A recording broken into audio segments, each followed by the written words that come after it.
اعوذ باللہ من الشیطان الرجیم بسم اللہ الرحمن الرحیم رب اشرح لی صدری ویسر لی امری واحلل عقدۃ من لسانی یفقہوا قولی۔ ریاض الصالحین دوسرا حصہ، کتاب الصلاۃ۔ نبی صلی اللہ علیہ وسلم پر درود پڑھنے کی فضیلت کا بیان۔ اللہ تعالیٰ فرماتے ہیں، بے شک اللہ تعالیٰ اور اس کے فرشتے نبی صلی اللہ علیہ وسلم پر درود بھیجتے ہیں۔ اے ایمان والوں، تم بھی ان پر درود اور سلام بھیجو۔ سورہ احزاب آیت 56۔ فائدہ، یہ پہلے گزر چکا ہے کہ صلاۃ کی نسبت اللہ کی طرف ہو تو معنی ہے رحمت اور دیا، فرشتوں کی طرف ہو تو استغفار، اور انسانوں کی طرف ہو تو دعا کرنا۔ اس میں مسلمانوں کو صلاۃ اور سلام دونوں کا حکم دیا گیا ہے۔ اس کی وضاحت آگے حدیث 1406 میں آئے گی۔ حضرت عبداللہ بن عمرو بن عاص رضی اللہ تعالی عنہ روایت فرماتے ہیں کہ رسول اللہ صلی اللہ علیہ وسلم نے فرمایا، جو شخص مجھ پر ایک بار درود بھیجتا ہے اللہ تعالیٰ اس پر 10 رحمتیں نازل فرماتے ہیں۔ مسلم شریف۔ فائدہ، درود پڑھنے کا مطلب اللہم صلی علی محمد یہاں سے آخر تک پڑھنا ہے۔ یہ نبی کریم صلی اللہ علیہ وسلم کے لیے رحمت اور درجوں کی بلندی کی دعا ہے، جس کی بڑی فضیلت ہے۔ اس حدیث سے بھی اس کی فضیلت واضح ہوتی ہے۔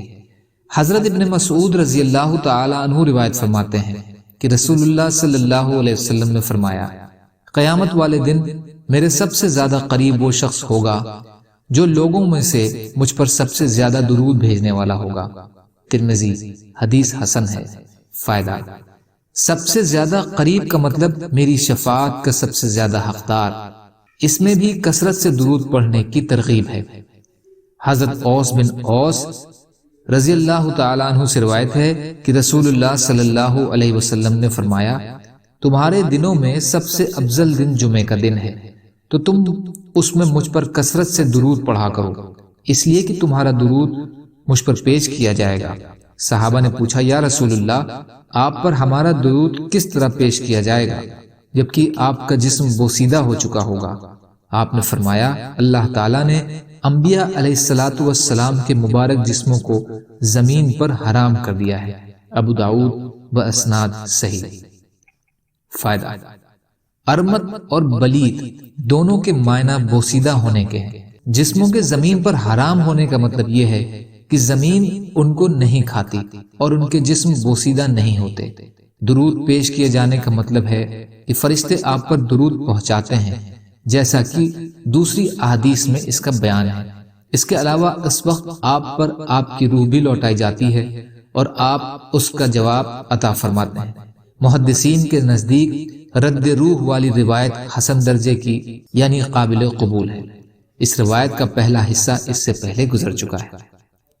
یا اللہ، ہم سب کو کہنے سننے سے زیادہ عمل کی توفیق عطا فرمائیے۔ یا اللہ، مظلوموں کی مدد فرمائیے، ہم سب کو اپنی استطاعت کے بقدر اپنا حق ادا کرنے والا بنائیے۔ یا اللہ، سچی توبہ کی توفیق عطا فرما دیجئے۔ یا اللہ، صبر والا، شکر والا اور اچھی طرح عبادت کرنے والا بنا دیجئے۔ سبحانک اللہم و بحمدک، اشہد ان لا الہ الا انت، استغفرک و اتوب الیک، برحمتک یا ارحم الراحمین۔ لا الہ الا اللہ محمد رسول اللہ، والسلام علیکم۔